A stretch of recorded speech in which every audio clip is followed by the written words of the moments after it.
983일 되는 미국 대사관 측민 시민들의 행동입니다. 아침 날씨가 아주 좋습니다.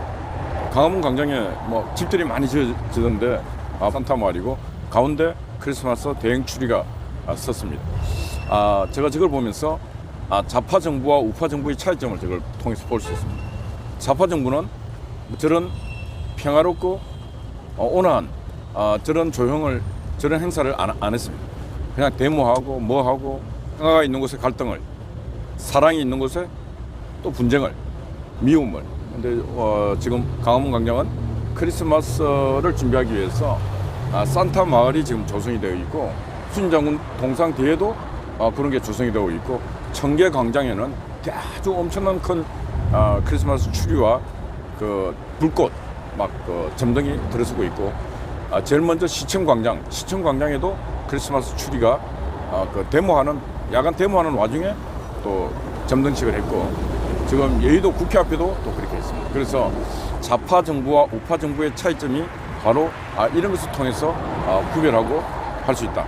그래서 결론이 뭐냐? 좌파 정부를 택할 것인가 우파 정부를 택할 것인가? 사랑이 있고 온유함을 원하고 평화를 원한다면 우파 정부를 택해야 된다, 이런 말씀입니다. 좌파 정부를 택하면 갈등과 고통밖에 없습니다. 순간에 쾌락과 환락은 있습니다. 왜? 이재명이처럼 수백억을 해먹고 대한민국이 마약 청정국인데 갑자기 마약 소비국이 됐지 않습니까? 어제 그 대통령과의 시민과의 대화에서 한동훈 법무장관이 전쟁 같은 생각으로 마약과 전쟁을 하면 반드시 막아낼 수 있다. 전쟁을 해야 됩니다. 마약과의 전쟁. 문재인 정부 5년 동안에 마약이 그렇게 유통이 활발했는가? 제가 볼 때는 좌파들이 마약을 통해서 엄청난 자금을 챙겼다. 이렇게 볼 수 있다. 좌파 정부에서 저는 그 조직폭력배들, 깡패들도 그들과 함께했다. 그래서 대한민국의 큰 대형 술집, 나이트클럽 이런 데서 마약이 엄청나게 유통이 됐다. 버닝썬, 저 수없이 얘기했지 않습니까? 버닝썬 조사해야 됩니다. 버닝썬. 거기에 보면은 마약을 다 갖고 어떤 그 나쁜 놈들이 여성을 탁 찍으면은 그 마약 먹여갖고 바로 올라가고 하는. 하여튼 대한민국이 어느 날 그런 나라가 됐다. 예. 좌파가 권력을 잡는 순간에 나라는 그런 꼴이 되는 것입니다. 그래서 지금 한동훈 법무장관 잘 싸우고 있습니다. 윤석열 대통령도 잘 싸우고 있고 뭔가 불의해야 싸우고 있는 사람은 두 사람이 싸우고 있다. 이렇게 보이고 있습니다. 어제는 교육개혁, 연금개혁, 노동개혁 반드시 하겠다. 또 이렇게 하고 있는데 쉬운 일은 아닙니다. 쉬운 일은 아닌데 반드시 해야 됩니다. 뿌리 뽑아야 될 건 뽑아야 다음 사람이 좀 안정된 통치를 할 수 있는 거고 국민들이 일단 당장 좀 아프지만은 그걸 극복해낼 때 국민들이 건강한 삶을 살 수 있다. 암이 왔는데 배를 째고 암을 도려내야 되는데 그럼 아파 놔두세요. 그럼 어떻게 암이 전신에 퍼져서 몸이 통째로 죽어버립니다. 몸이 아픔을 감내하고서라도 수술해야 됩니다. 그 훌륭한 집도의가 칼을 들고 부위를 개복해서 그걸 뿌리채 암세포를 걷어내는 대수술을 해서 그 몸을 다시 봉합하고 그 몸이 건강한 몸으로 살 수 있게끔 이렇게 해야 된다. 그게 자연의 법칙이고 육신의 법칙이고 세상의 법칙입니다. 그래서 우리 사회는 대한민국은 좌파가 권력을 잡는 그날부터 시작해서 너무너무 많은 이념의 병이 들고 영적 병이 들고 육적도 병이 들고 이게 병이라는 병은 다 들었습니다. 그래서 이제는 칼을 뺐어. 육적으로 질병 든 것도 치료해야 될 뿐만 아니라 영적으로 이념적으로 물든 것도 다 치료를 해야 된다. 그럴 때만이 바로 1948년 8월 15일 날 이승만 대통령의 그 건국 정신이 이어지면서 박정희의 부국강병, 전두환 노태우의 세계화 이런 것들이 다 뭔가 부합되면서 대한민국이 다시 한번 세계로 도약할 수 있는 그런 기회를 가질 수 있다. 이런 말씀을 드립니다. 역사를 딱 눈을 들어서 넓은 마음으로 딱 통습을 하면 다 보입니다. 지난 역사가 눈에 보일 뿐만 아니라 현재와 미래까지 눈에 보이는 것입니다. 역사라는 것은 과거와 현재의 끊임없는 대화, 소통. 역사는 또 아와 비와의 투쟁, 여러 가지 얘기가 있습니다. 우리가 역사를 통해서 교훈을 얻는 것입니다. 교훈. 왜 50년 전, 70년 전에 그런 일이 있었고 그런 일은 왜 있었는가? 지금 2022년 이 시대는 그런 아픔을 예방하기 위해서 뭘 해야 되는가? 이런 것들을 지혜를 뽑아내지 못하면 늘 아픔을 당하고 아픔을 당하다 보면 어떻게 됩니까? 망합니다. 사람은 생각하는 동물이라고 했습니다. 인간은 생각을 사유할 수 있는 능력이 있기 때문에 그 역사 속에서 교훈을 찾고 대책을 세우고 그래 하라고 인간 사유할 수 있는 힘을 하나님께서 인간에게 주신 것입니다. 이런 생각을 머리를 줬는데 그걸 생각하지 못하고 교훈을 찾아내지 못한다면 그런 인간들은 망해야 되는 짐승만도 못한 삶을 살아서 안 되지 않습니까? 저기 이재명하고 김만배 일당들 죽음의 문턱으로 탁 하고 절벽에 낭떠러지도록 하고 있습니다. 김만배가 큰 소리 치고 감옥 갖다 놓고 하더니 옆에서 하나하나 잡혀갑니다. 800억이나 되는 돈이 압류가 되고 260억 원이 또 탁 부착되고 뭐 하다 보니까 이제는 막 숨겨놨던 돈도 다 밝혀져요. 숨겨놨던 비밀도 다 나타나요. 이제는 오도 가도 갈 길이 없습니다. 그래서 차에서 막 자해를 했다 그래요. 그럴 용기가 있으면 진실을 말해요. 진실을. 국민 여러분, 하나님 아버지, 제가 지은 죄가 너무너무 큽니다. 이 지은 죄를 용서해 주십시오.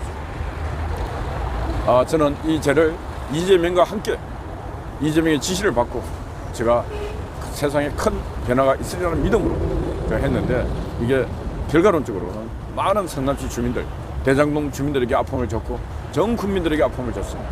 그리고 지금까지 저는 권력의 뒤에 배후에 있는 권력이 이걸 보여주리라 믿었는데 지금 세상이 변해서 보니까 하나도 믿을 언덕이 못 되었습니다. 그래서 이제야 깨달았습니다. 돈이 일만하게 뿌리고 모든 멸망의 단초가 된다는 것을 이제 깨달았습니다. 이런 얘기를 하면서 다 대국민 사과를 하고 청소가 하면 될 거 아닙니까? 그러다면 이재명 일당이 청소가 딱 되고 이재명은 청소되겠습니까?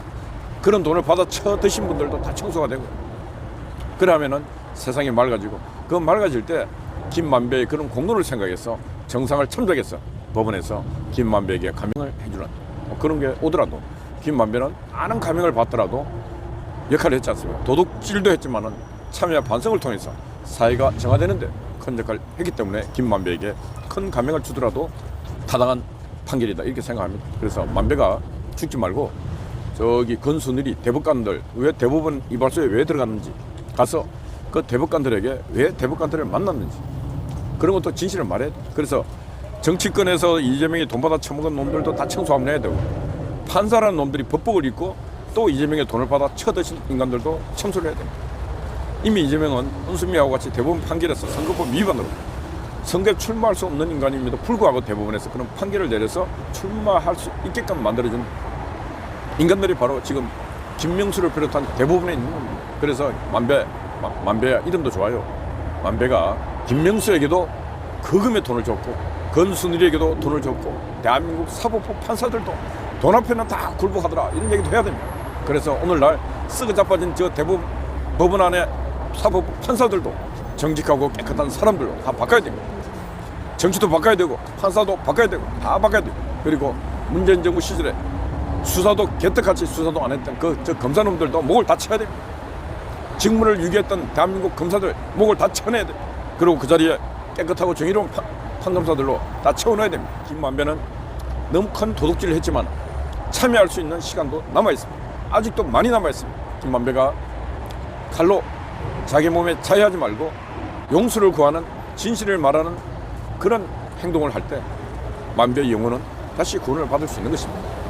만배는 지금 이 길로 가면 지옥으로 가지만 고해 성사를 하면은 천국으로 갈 수도 있습니다. 그래서 제가 볼 때는 만배 같은 인간이 지금 이 시대에 꼭 필요합니다. 고해 성사를 해야 됩니다. 아무리 어두운 곳에서라도 희망을 갖고 있는 사람들이 있다면 그 희망의 꽃이 피게 되어 있습니다. 대한민국은 문재인의 5년, 이재명의 그 폭정 속에서도 우리는 희망을 잃지 않고 우리는 이렇게 투쟁했습니다.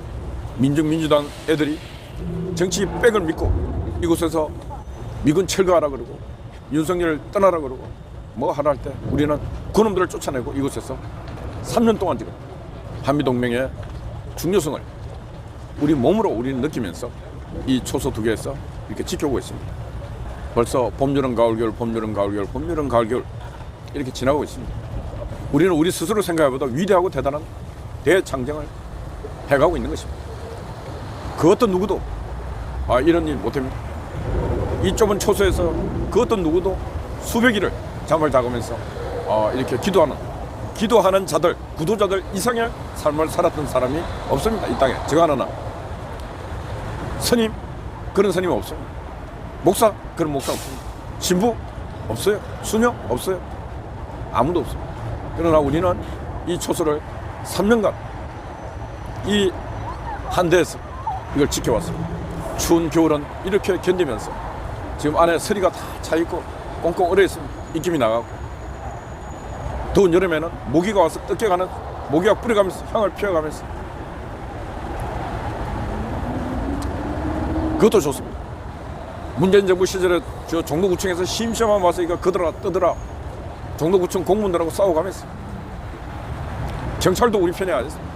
경찰 놈들도 자꾸 그거 막아가면서 그래서 결론이 뭐냐? 싸워야 이기고 싸워야 지키는 것입니다.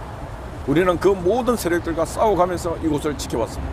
그래서 이곳을 진정한 마음으로 지켰던 모든 분들 하나님은 다 보고 계시고 이곳에 기도하는 마음으로 있었던 모든 분들에게는 저는 육신의 생명이 다하는 그날까지 그분들에게 축복을 주리라 저는 믿습니다. 이곳에 계신 분들은 돈을 위해서 이곳에 있었던 것도 아니고 어떤 육적 영광을 위해서 이곳에 있었던 것도 아닙니다. 아무도 알아주지 않습니다. 아무도 관심이 없어요. 입으로는 한미동맹이 중요하다고 다들 떠들지만 정작 행하여야 되는데 행하면 아무도 안 합니다. 종교적으로 보면은 행함이 없는 믿음은 헛된 것이니라 하나님께서 말씀하셨는데 혀만 갖고 얘기합니다. 혀만 갖고 얘기하면은 백날 천날 지 죽는 날까지 얘기하면 아무 의미 없어요. 말을 하면은 행함이 있어요. 말을 하고 행하는 인간 그 인간에게 하나님께서 사랑을 주시고 하나님께서 택함을 주시는 것입니다. 그런 삶을 3년간 살아오신 이 미국 대사관 지킴이 시민들의 행동을 지금까지 행하고 계시는 이분들이야말로 한미동맹의 최전선에서 온몸으로 영육으로 실천하신 분들이다. 그래서 뭐 한미연합사 뭐 하여튼 살인관 뭐 좀 여기 와서 한번 근무서 보세요. 우리가 품위가 없어. 여기 오면 품위가 아니 나라 망하는데 무슨 놈 품위 찾습니까? 전쟁이 일어나면 품위 같은 거 없어. 전쟁이 일어나면은 진흙탕 속에도 들어가야 되고 그 시체 더미에서도 있어야 되고 전쟁이 일어나면 품위 같은 거 없다니까. 전쟁이 일어나면은 그 기중에 있던 인간의 생명도 끊어야 되는 그런 참혹함을 겪어야 돼. 그런 거 하기 전 그런 일이 일어나기 전 품위 찾지 말고 이곳에 와서 이 통 속에 들어가서 있는 그 자체가 영광을 지키고 품위를 지키고 국가의 안보를 지키는 그런 일이라 생각하고 용기 있게 해야 된다. 그거는 진정한 품위가 아닙니다. 이곳에 들어갈 수 있는 용기, 이곳을 하루 정도는 지켜봐야 되겠다는 용기, 하룻밤이라도 나는 밤을 새워봐야 되겠다. 그런 결단하는 그 행위가 바로 품위 있는 행위고 용기 있는 행위다. 이런 말씀 드립니다. 예, 하나하나 지금 싸워가고 이겨가고 있고 또 자신감으로 국민과의 대화를 하고 또 대화를 통해서 지금 잘 하고 있는 지금 윤석열 정부에 저는 뜨겁게 박수를 보냅니다. 그리고 좌파들은 지금 너무 오버해서 성급해서 뭘 하고 있는데 판판이 깨어지고 있습니다. 반드시 진실과 정의는 승리합니다. 거짓하고 남에게 비방하고 사기치고 하는 놈들은 반드시 멸망밖에 없습니다. 지금 영광스러워 보일지라도 이재명처럼 김만배처럼 보일지라도 그 끝은 반드시 멸망밖에 없다는 것을 알아야 되는 것입니다. 예, 983일 되는 오늘 금요일입니다. 내일은 토요일이고 토요일에 되면 또 많은 집회가 여기저기 있습니다. 각자가 각자의 위치에서 또 열심히 투쟁하시기 바랍니다. 내일은 날씨가 많이 춥다 그럽니다. 혹시 길거리 놓으신 분들은 보온을 잘해서 놓으십시오. 여기저기서 잘 싸우고 있습니다. 내일도 강화문에는 정강훈 목사님 자유통일당, 대화문에는 이현택 대표, 그리고 뭐 삼각지 이런 곳에서 우리 진영은 투쟁을 합니다. 가면 갈수록 좌파들이 숫자가 줄어들고 있습니다. 왜? 해봤자 뭐 재미도 없어요. 그러니까 좌파들 숫자가 많이 줄어들고 있고 별로 투쟁에 그것도 없어요. 이태원 참사 갖고 뭘 해보려고 오늘 이재명이가 이태원에 그 분향소 만들어놨는데 거기 간다 그래요. 또 세월호와 똑같은 쇼를 해보려고 안 되는 짓을 계속 하고 있어요. 빠가야로 됩니다. 빠가야로. 일본 말 하면 빠가야로, 이 빠가야로, 빠가야로. 그리고 벌써 저 이재명의 지지율이 많이 폭락하고 있다. 전라도 빼고. 참 내가 내 주변에 전라도 사람들이 많은데 잘 사고 저 전라도 사람들 되게 좋아해요. 근데 그 전라도 땅에 있는 사람들 제발 이게 좀 정신 좀 차려야 되는데 그 나쁜 인간을 왜 지지를 올리고 공산당을 왜 사랑하고 하는지 나 도저히 이해를 못하겠어. 6.25 때 제일 많이 공산당한테 희생당 사람들이 전라도 사람들. 제발 좀 정신 차리기 바랍니다. 그래서 전라도발 정치혁명이 일어나서 대한민국이 희망이 있는 그런 나라가 빨리 오기를 바랍니다. 그리고 우리가 내년부터 땡큐 코리아 감사운동을 하는데 전라도 땅부터 시작해서 감사운동이 꽃이 피기를 희망합니다. 어젯밤엔 종창하대와 우리 우길고 변함없이 수고했습니다. 그리고 함께해 주시는 여러분 사랑합니다. 감사합니다.